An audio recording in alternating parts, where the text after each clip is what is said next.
Good evening students, good evening good evening. कैसे हैं सभी बच्चे, कहां पर हैं? भूल तो नहीं गए मुझे? अरे नहीं सर, भूले नहीं है, पर सर हम आपको मिस बहुत कर रहे थे क्योंकि जब से कोरोना आया है तब से आप तो गायब ही हो गए। आपको तो सबसे ज्यादा खतरा लग रहा था कोरोना का। नहीं नहीं नहीं, ऐसा नहीं हुआ। हाँ, ऑल्दो मैंने अपने आप को क्वारंटाइन कर रखा था, सेल्फ आइसोलेशन में था मैं, सोशल आइसोलेशन में था, सबसे अलग हो रखा था मैं। बिल्कुल ठीक बात है ये वाली, पर ऐसा बिल्कुल भी नहीं कि मैं भूल गया था।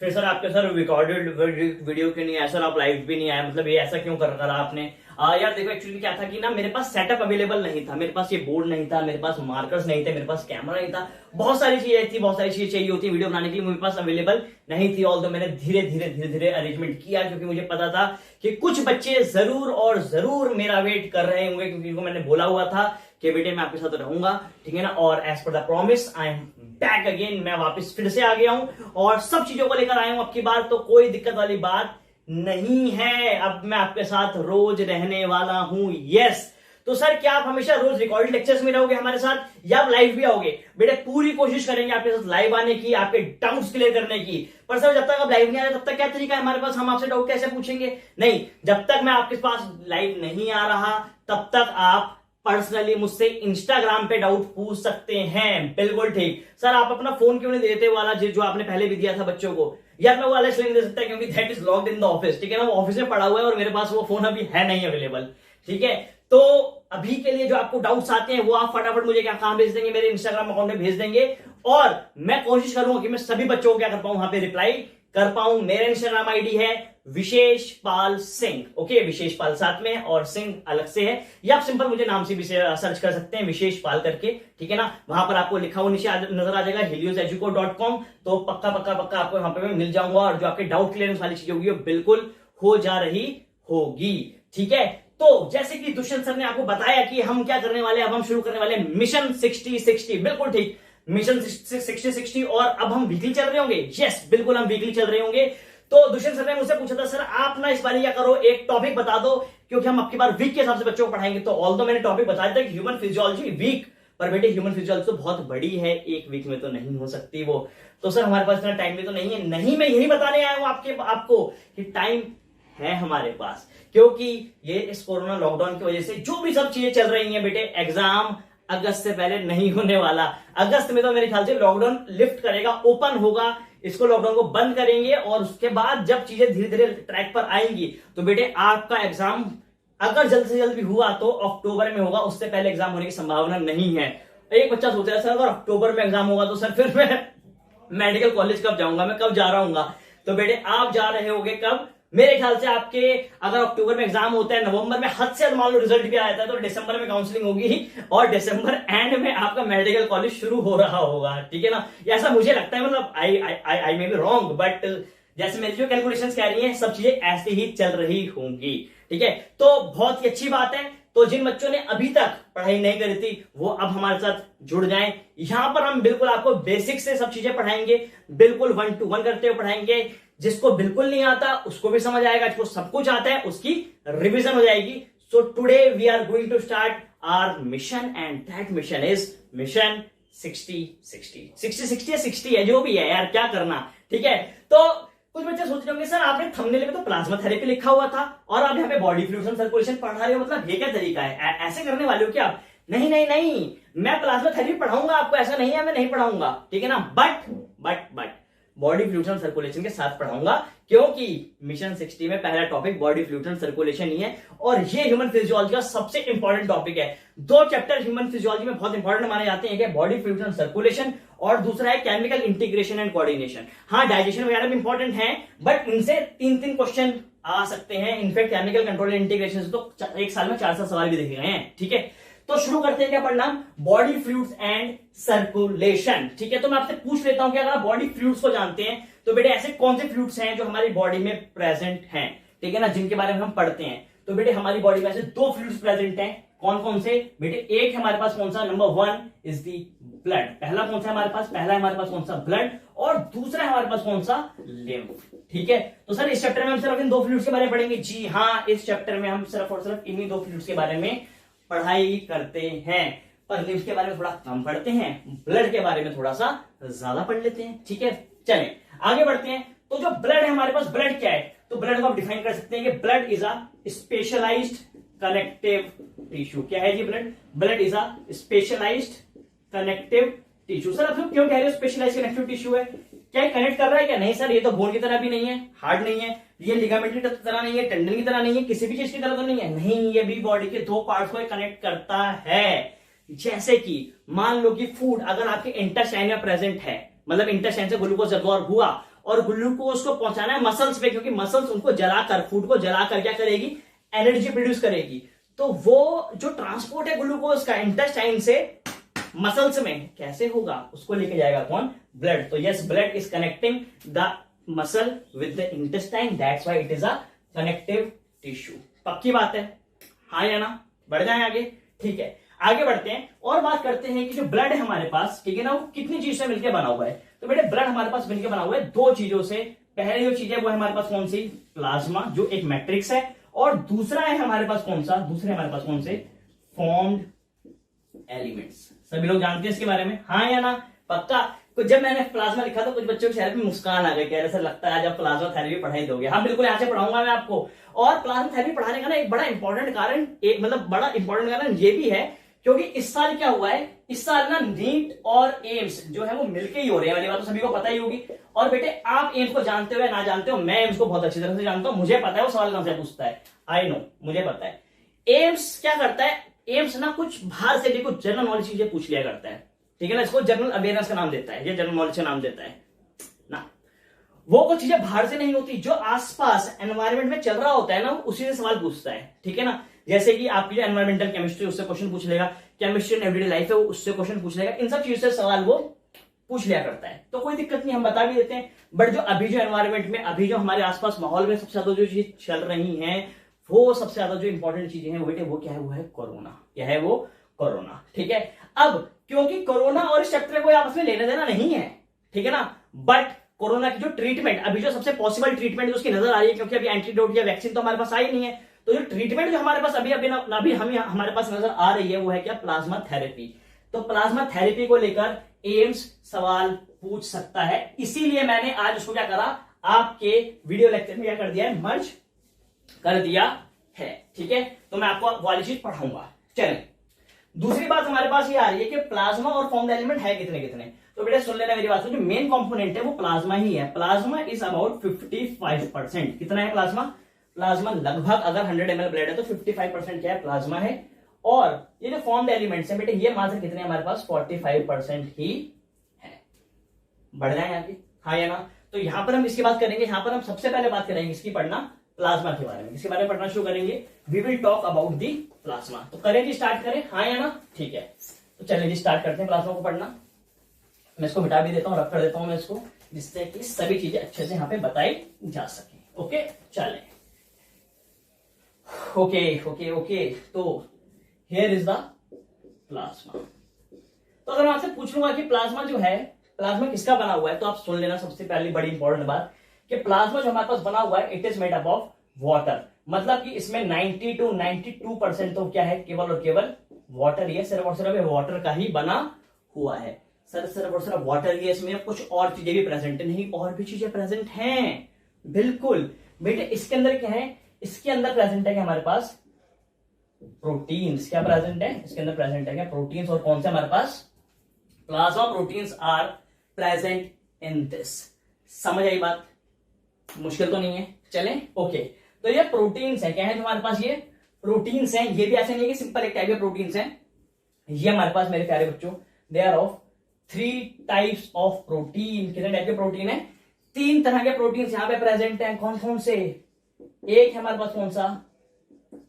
एल्बुमिन। दूसरा है मेरे पास कौन सा? फिब्रिनोजन, जो एनसीईआरटी में रखा है, मैं उसके हिसाब से बता रहा हूं आपको। और जो तीसरा है मेरे पास, वो कौन सा है? वो है मेरे पास एल्बुमिन हो गया, फिब्रिनोजन हो गया, और तीसरा है मेरे पास कौन सा?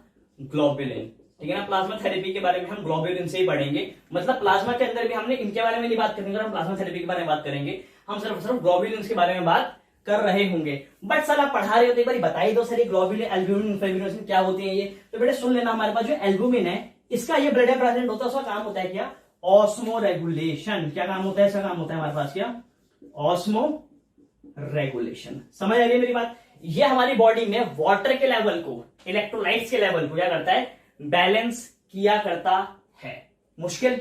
चले दूसरा हमारे पास क्या है, दूसरा आ रहा है हमारे पास कौन सा, फिब्रिनोजन। कौन सा आ रहा है हमारे पास, फिब्रिनोजन। अब भला ये फिब्रिनोजन क्या है, इसका क्या काम है हमारी बॉडी में, तो सुने मेरी बात को मेरे प्यारे बच्चों।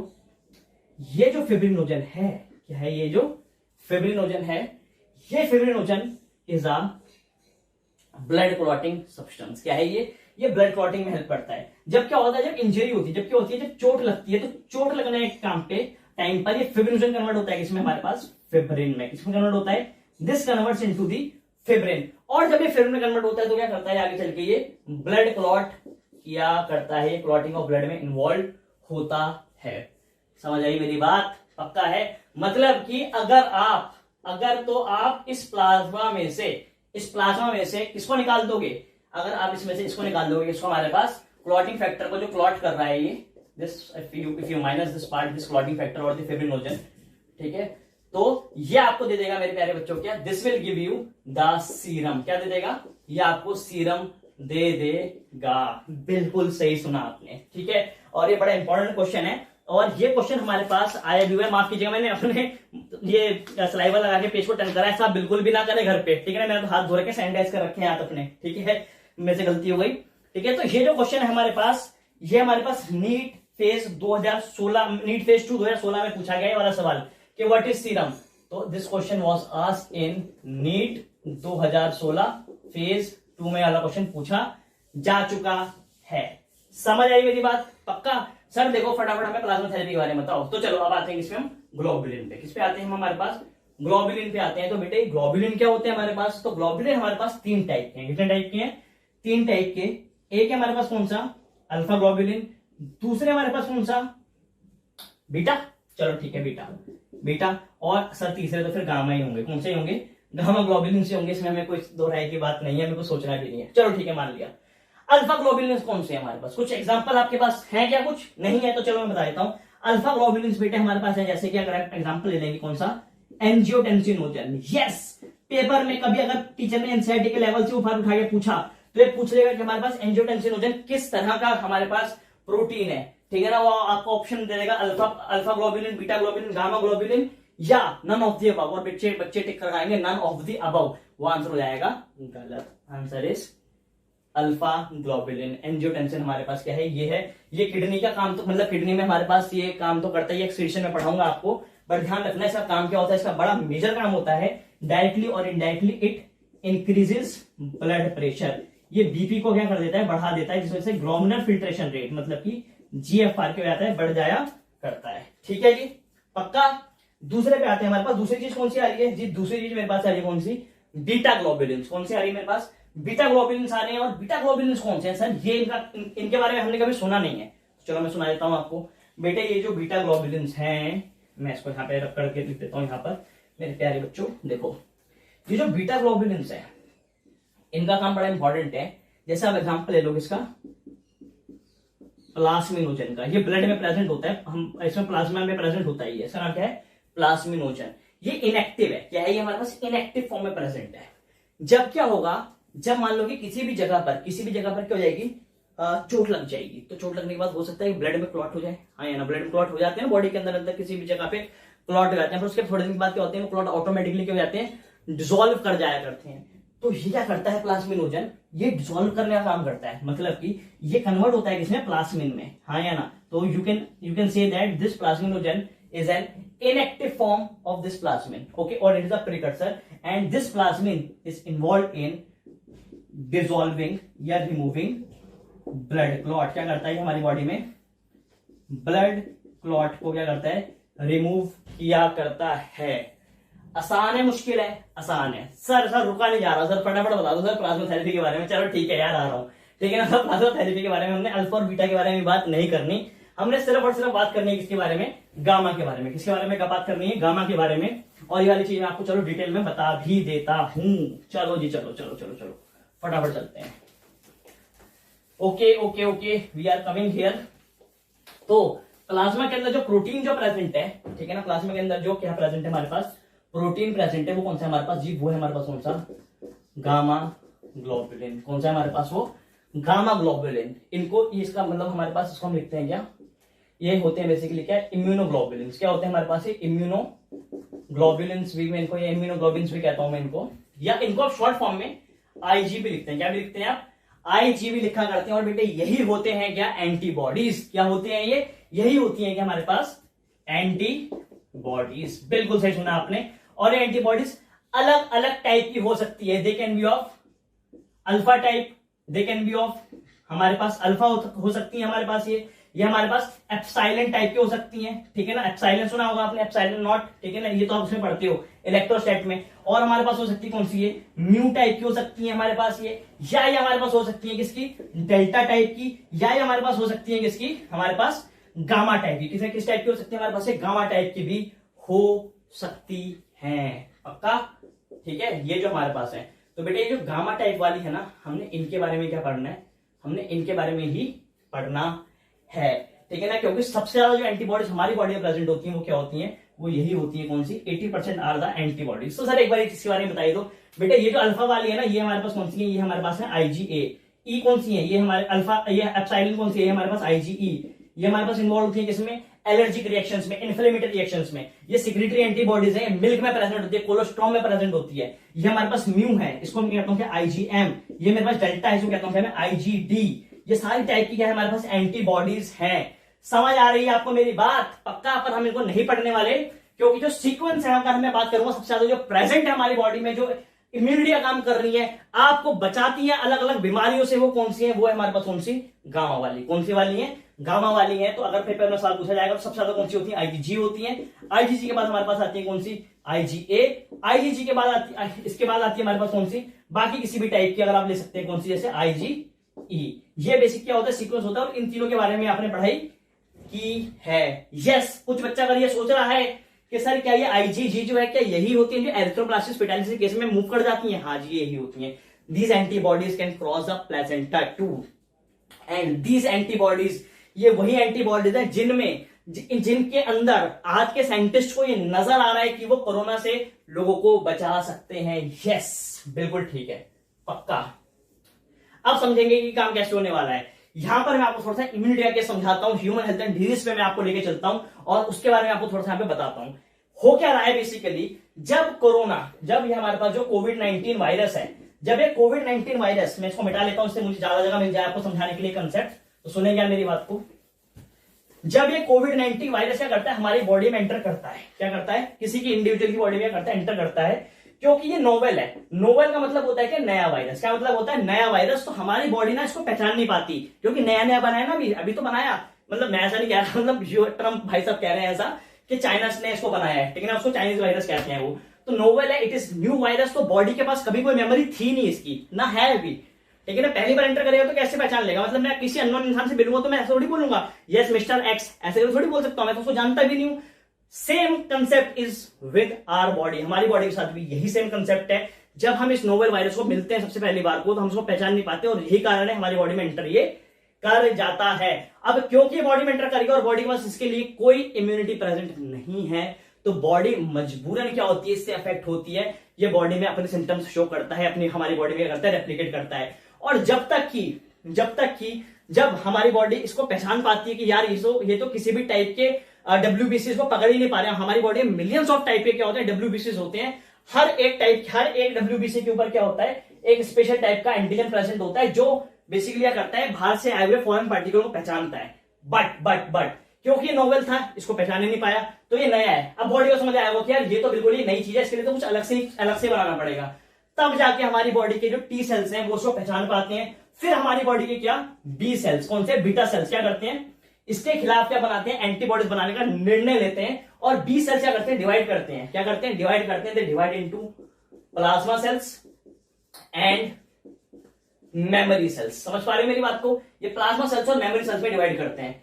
मेमोरी सेल्स आगे डिवाइड नहीं करते, ये यहीं के यहीं रुक जाते हैं, ठीक है ना। बट जो प्लाज्मा सेल्स हैं, they are very much efficient. ये एक दिन में बिलियंस ट्रिलियंस ऑफ एंटीबॉडीज क्या करते हैं, रिलीज किया करते हैं, ठीक है ना। जैसे कि हमारी बॉडी में क्या है, हमारी बॉडी में ये प्लाज्मा सेल है, so this will start producing the antibodies. हमारी बॉडी में क्या करेगा, एंटीबॉडीज को प्रोड्यूस करना स्टार्ट कर देगा। हाँ, एंटीबॉडीज स्टार्टिंग में क्या बनेंगी, स्टार्टिंग में धीरे धीरे बनेंगी, बट टाइम के साथ साथ उनका नंबर क्या हो जाएगा, बढ़ता चला जाएगा। और 7 से 10 दिन के बाद ये एंटीबॉडीज बहुत अच्छे नंबर में बॉडी में बनने लगती है। और यही कारण है कि जो कोरोना का पेशेंट होता है वो 12 से 14 दिन में क्या होता है, बिल्कुल ठीक हो जाता है, क्योंकि 10 दिन के बाद प्लाज्मा सेल्स क्या करते हैं, बहुत हाई अमाउंट में क्या करते हैं, एंटीबॉडीज को बनाते हैं। समझ आ रही है आपको? किसी भी तरह का सवाल पेपर में आएगा तो आप आंसर कर पाएंगे, इसलिए मैं आपको ये चीज बता रहा हूं। क्योंकि अगर एम्स के ने ये शर्त रख दी कि भैया मैं भी अपने हिसाब से कुछ ना कुछ सवाल जरूर पूछूंगा, नीट तुम तो बहुत आसान सवाल पूछते हो, मैं आपकी बात चाहता हूं कि मैं एक मुश्किल सवाल पूछूं, तो वो इस वाले टॉपिक से क्वेश्चन पूछ रहा होगा, इसलिए मैं आपको ये टॉपिक कवर करवाते रहूंगा जी। तो सुने, ठीक है, तो ये काम हमारे पास ऐसे हो जाएगा। What about the memory cells? ये मेमोरी सेल्स क्या होते हैं, ये मेमोरी सेल्स भी बिल्कुल प्लाज्मा सेल्स की तरह होते हैं, बट ये उस टाइम पर ये तुरंत रिएक्ट नहीं करते, मतलब ये बड़े चिल है यार सर, हम तो पढ़े हुए हैं, कोई दिक्कत नहीं, हम नहीं बना रहे कोई एंटीबॉडी, बट सर हमें पता है कि एंटीबॉडी कैसे बनानी है। तो ये वो मेमोरी सेल्स हैं, और इन्हीं मेमोरी सेल्स का फायदा उठा रहे हैं कौन, आज के साइंटिस्ट, ठीक है ना। ये क्या कर रहे हैं, इनको पता है कि ये वो सेल्स हैं, ये वो मेमोरी सेल्स हैं, ठीक है ना, ये वो सेल्स हैं हमारे पास, ये मेमोरी सेल्स जो ये वाले हैं, ये जानते हैं कि कोरोना कैसा दिखता है, ये जानते हैं, और इनको पता है कि कोरोना को मारने के लिए कौन सी एंटीबॉडी बनानी है। और ये जो मेमोरी सेल्स है ना, ये प्रेजेंट है जी कहां पर, हमारे ब्लड में। कहां प्रेजेंट है, ब्लड में प्रेजेंट है। तो सर बड़ा सवाल है, सर एक काम करो ना, आप ये वाले WBC निकाल लो और लोगों को चढ़ा दो, हाँ या ना, उनकी बॉडी में जाके क्या करेंगे, ये एंटीबॉडी बना देंगे। नहीं, हम ऐसा नहीं कर सकते, हम इन सेल्स का इस्तेमाल नहीं कर सकते मेमोरी सेल्स का। क्यों? क्योंकि ये जो मेमोरी सेल्स है बेटे, इनके सरफेस पे भी कुछ क्या होंगे, एंटीजन्स प्रेजेंट होंगे। क्या प्रेजेंट होंगे, कुछ अलग टाइप के एंटीजन्स यहाँ पे प्रेजेंट होंगे। और अगर इनको मैंने किसी इंडिविजुअल के अंदर डाल दिया तो उस इंडिविजुअल के जो सेल्स हैं, कौन से हमारे पास जो रिस्पॉन्स है, सेल मेडिएटेड इम्यूनिटी वाला रिस्पॉन्स वो करेगा, उसको रिजेक्ट कर देगा, खत्म कर देगा, और एंटीजन एंटीबॉडी इंटरेक्शन होगा उसकी बॉडी में, और वो पेशेंट कोरोना से हमारे पर इस ट्रांसफ्यूजन से क्या हो जाएगा, वो मर जाएगा। सर बड़ी दिक्कत है सर, ऐसा कैसे हो रहा होगा सर, हम तो सर समझ ही नहीं आ रहा सर, क्या करें फिर। नहीं, अभी साइंटिस्ट ने, अभी डॉक्टर्स ने क्या करा, उन्होंने कहा कि अरे काम करो, प्लाज्मा सेल को छोड़ो, मेमोरी सेल को छोड़ो, इनको हटा दो इनको। क्या करा जाएगा, इनमें से ये जो उन्होंने एंटीबॉडीज बनाई है, क्या बनाई है, जो एंटीबॉडीज बनाई है, ठीक है ना, हम इसका इस्तेमाल करेंगे। तो ये आइडिया क्या रहा, बड़ा ही सक्सेसफुल रहा। इन्होंने क्या करा, इन्होंने जो पेशेंट थे, जो अभी रिकवर हुए थे, जो 12-14 दिन के बाद हॉस्पिटल से या हम आइसोलेशन वार्ड से डिस्चार्ज हुए हैं, उनका प्लाज्मा निकाल लिया। क्या निकाल लिया, उसका प्लाज्मा निकाल लिया, ठीक है ना। प्लाज्मा तो नहीं, ब्लड निकाला होगा, ब्लड को सेंट्रीफ्यूज करेंगे, सेंट्रीफ्यूज करने के बाद क्या होगा, जो WBRBCs जो है, जो भी सेल्स है हो जाएंगे, वो नीचे बैठ जाएंगे, भारी होते हैं ना वो, और जो तैर के जो एक चीज क्या हो जाएगी, ऐसे करके ऊपर आ जाएगी, ठीक है ना। आप आगे जाके पढ़ोगे इसको, एक्सपेरिमेंट को कभी अपने कॉलेज में या मेडिकल कॉलेज में, तो RBC क्या होते हैं, नीचे क्लम्प की फॉर्म में ऐसे करके इकट्ठे हो जाते हैं, और ऊपर क्या होता है, ऊपर ऐसे करके लिक्विड सा एक आ जाता है। This liquid is the plasma, and I guarantee you that plasma contains the antibodies। इस प्लाज्मा के अंदर क्या है, वो एंटीबॉडीज प्रेजेंट है, जिन्होंने क्या करा है, जिन्होंने कोविड वायरस को बॉडी के अंदर से मार के भगाया है। Exactly this is how it works. तो इस तरह से काम होता है। अगर कोई आपसे पूछ लेगा कि सर ये किस टाइप की एंटीबॉडीज प्रेजेंट, किस टाइप की एंटीबॉडीज हैं, ठीक है ना, ये जो हमारा एम्स वाला जो टॉपिक है ना, इसमें सवाल ये वाला पूछा सकता है, तो अब बता देंगे कि ये जो एंटीबॉडीज है हमारे पास, ना ही तो IgA टाइप की है, ना ही IgM टाइप की। These antibodies are of, mainly they are of IgG type. समझ आ रही है आपको? पक्का है, मुश्किल है, आसान है कि नहीं है? सर आसान है, तो सर हमें समझ आ गया, कोई दिक्कत, बढ़ जाए आगे, हाँ या ना, ठीक है। So this is the treatment for the novel COVID-19 corona virus. पक्का है, हाँ या ना? और ऐसा नहीं है कि ये जो हमारे पास जो थेरेपी है, प्लाज्मा थेरेपी, पहली बार हो रही है, या सरकार ने पहली बार करने के लिए परमिशन दी है, नहीं। 2015-2013 के बीच में जब इबोला वायरस फैला था, कौन सा वायरस जो फैला था, इबोला वायरस जो फैला था, इबोला के लिए भी क्या करी गई थी, प्लाज्मा थेरेपी करी गई थी, क्योंकि साइंटिस्ट उसका एंटीडोट नहीं बना पा रहे थे। जब H1N1 फैला था, स्वाइन फ्लू फैला था, तभी भी क्या करी थी, तभी भी हमने प्लाज्मा थेरेपी करी थी। इनफैक्ट नॉर्मल कंडीशंस में भी, जैसे कि मान नॉर्मल कंडीशन मतलब रेगुलर कंडीशन, जो रेगुलर पेशेंट्स हैं, इसके जैसे HIV के पेशेंट्स हैं, हेपेटाइटिस के पेशेंट हैं, HBV के पेशेंट्स हैं, इन सभी के केसेस में भी क्या करी जाती है, ये प्लाज्मा थेरेपी की जाती है। तो पेपर में इस सवाल और भी पूछा सकता है कि प्लाज्मा थेरेपी, एम्स पूछेगा ऐसे सवाल, मतलब एम्स तो अलग से तो पेपर नहीं ले रहा, बट नीट के ही क्वेश्चंस में वो अपना एक सवाल डाल सकता है, जनरल नॉलेज का, जनरल अवेयरनेस का, कि इनमें से किस किस केस में प्लाज्मा थेरेपी का इस्तेमाल करा गया है, और वो आपको ऑप्शन दे सकता है। पहला ऑप्शन देगा आपको, in the treatment of an कोविड-19, बी एबोला, सी आपके पास H1N1 और आपके पास डी बोल देगा क्या, ऑल ऑफ द अबव। तो मुझे पता है कि बच्चे क्या होते हैं, बच्चे पेपर थोड़ी पढ़ते हैं। आप पढ़ते हो पेपर रोज का? नहीं पढ़ते। आप क्या करोगे, आपको पता है अच्छा पेपर कुछ सुना था, पापा बात कर रहे थे, पड़ोसी बात कर रहे थे, दोस्तों ने बताया था कि भाई प्लाज्मा थेरेपी से क्या हो रही ट्रीटमेंट शुरू हो रही है, तो आप क्या करोगे, आप ऑप्शन ए पे टिक कर जाओगे, आप आगे के ऑप्शंस पढ़ोगे नहीं। पर मैं आपको बता रहा हूं कि इबोला केस में, H1N1 के केस में, इनफैक्ट HIV और HBV के केस में, दैट इज हमारे पास हेपेटाइटिस बी वायरस के केस में भी की जाती है, प्लाज्मा थेरेपी इस्तेमाल की जाती है। इसीलिए आंसर ए बी सी ना जाके क्या जाएगा, ऑप्शन डी आंसर जा रहा होगा। गलती से भी गलत मत कर देना, ठीक है। बता दी वाली बात, पढ़ा दिया तुम लोगों को। ये पूछा सकता है कि कौन सी एंटीबॉडीज को इस प्लाज्मा से निकाला गया है, ड्राइव करा गया है, तो कौन सी है, वो है हमारे पास कौन सी, IgG टाइप। कौन सी है, IgG टाइप। ये एंटीबॉडीज क्या करती है, 80% होती है, मेजोरिटी यही एंटीबॉडीज काम कर रही होती हैं, ठीक है जी, पक्का। स्टार्टिंग में बिल्कुल कुछ बच्चे सोच रहे होंगे कि स्टार्टिंग में तो सर हमारे पास IgM और IgD भी काम करती हैं। हाँ बिल्कुल काम करती हैं, पेंटामराइजेशन एपिटोप से वही करती है, ठीक है ना। बट जो ऑप्सोनाइजेशन का काम होता है वो IgG टाइप कर रही होती है। सर क्या बोल रहे हो, ऑप्सोनाइजेशन क्या बोल दिया आपने? ये भी पढ़ाऊंगा, ह्यूमन हेल्थ एंड डिजीज जब टॉपिक पढ़ा रहा हूँ तो ये भी पढ़ा रहा हूँ, ठीक है। घबराओ मत बिल्कुल भी। इतनी बात समझ आ रही है? अरे बढ़ जाए आगे, हाँ या ना। तो this was all about the plasma therapy. अब क्योंकि टॉपिक चल रहा है हमारे पास मिशन 60 का, ठीक है ना, क्रैश कोर्स के फॉर्म में हम सब चीजों को पढ़ रहे हैं और जो एक्सपेक्टेड क्वेश्चंस हैं वो भी देख पा रहे हैं, इसलिए हम बात को क्या करते हैं, आगे बढ़ाते हैं और आगे बढ़ाएंगे मेरे प्यारे बच्चों। तो अब हम बात कर रहे होंगे किसके बारे में, now we will be talking about the plasma, जो हमने छोड़ दिया था, ठीक है ना, उसकी बात हम करते हैं, ठीक है ना। फर्स्ट क्लास से ज्यादा नहीं पढ़ाऊंगा, थोड़ी सी बातें करेंगे। प्लाज्मा में हमारे पास वाटर प्रेजेंट है, कितना, 90 to 92%, ये वाली बात आप जानते हैं।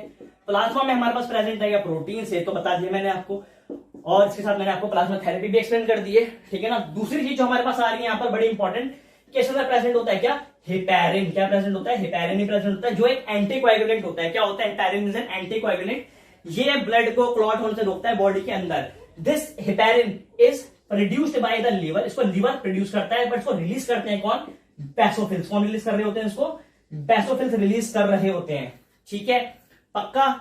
बढ़े आगे, इसके अंदर क्या होते हैं, एंजाइम्स भी प्रेजेंट होते हैं। कौन कौन से एंजाइम्स प्रेजेंट होते हैं, इसको फटाफट बता दो। एक एग्जांपल एंजाइम का नाम दे दो, नहीं दोगे, अबे यार, कार्बोनिक एनहाइड्रेस। कौन सा enzyme, carbonic anhydrase enzyme present होता है। ये कार्बोनिक एनहाइड्रेस क्या करता है, वाटर और H2O के साथ रिएक्शन करके इसको कन्वर्ट करता है किसमें, कार्बोनिक एसिड में, और कार्बोनिक एसिड फर्दर स्प्लिट कर जाता है किसके अंदर, H+ और HC3O नेगेटिव आयन के अंदर।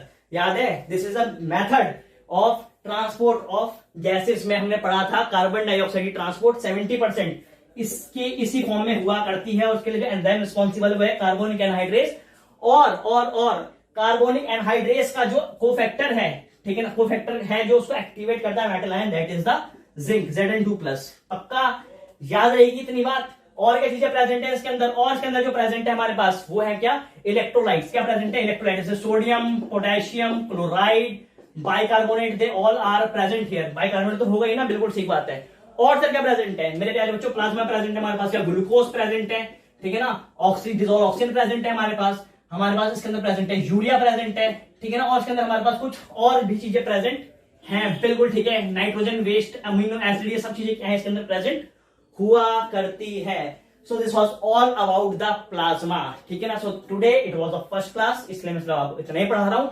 कल मैं दोबारा आऊंगा आप लोगों के पास, हो सकता है लाइव लेकर आऊं, उसमें मैं आपको प्लाज्मा के अगला topic that is human RBC, मैं आपको आरबीसी पढ़ा रहा हूँ, आरबीसी और डब्ल्यूबीसी नेक्स्ट क्लास में हम क्या कर देंगे, खत्म कर देंगे, ठीक है।